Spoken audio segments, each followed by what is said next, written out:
бар деп санаймыз. Яғни Келеңді Сабинканы біз бір көңіл көтеру ретінде барып көруіміз мүмкін, комедия ретінде тұрысы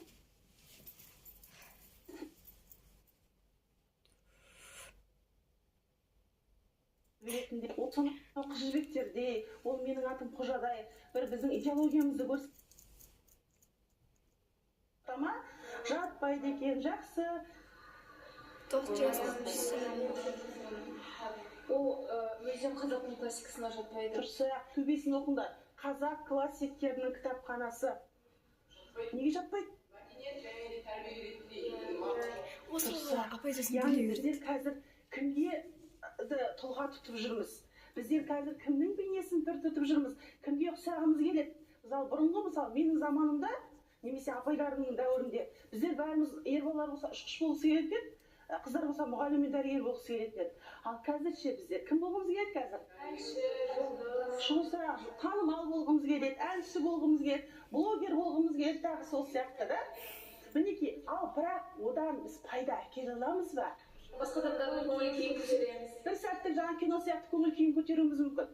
Ешқандай экономикалық дамуға біз ешқандай пайда. Қоғамның дамуына ешқандай қоғамға ешқандай да біз пайда әкелмейміз. Бірақ бұдан алып келетін бәрі де түйін, яғни қоғамға біздер мейлі тұлға болайық та, қай салада да тұлға болуға тырысайық. Бірақ классиктің кім екенін ажырата білуіміз керекпіз ғой да.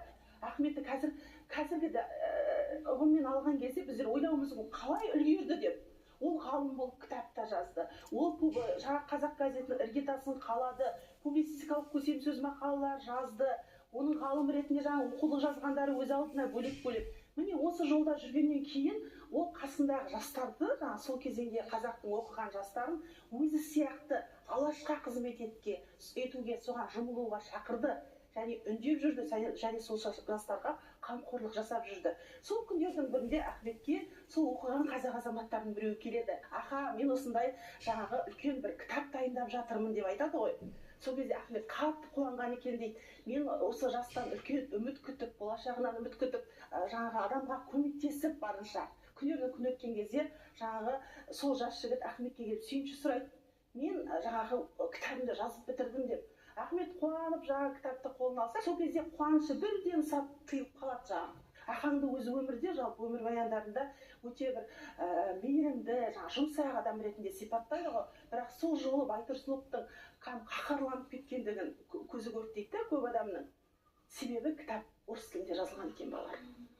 Ахмет неге ашуланды деп ойлайсыңдар?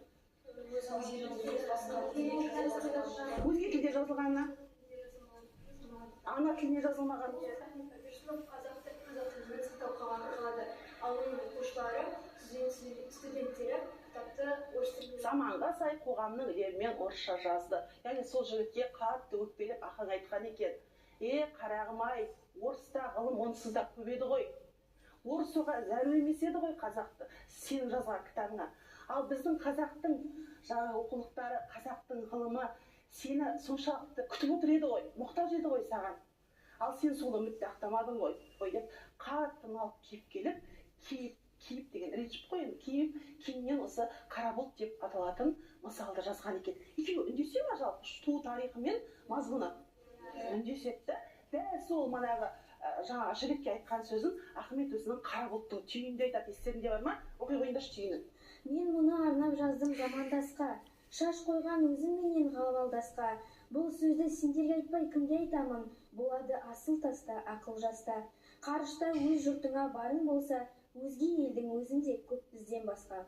Қара бұлттың түйінінде Ахметтің өзінің жаңағы жігітке налып айтқан сөзі тұр ғой. Сол сөзді өлең күйінде жаңа жерге апарып орнына қоя салды да. Ал жігіттің бейнесі ретінде кімді алды, нені алды?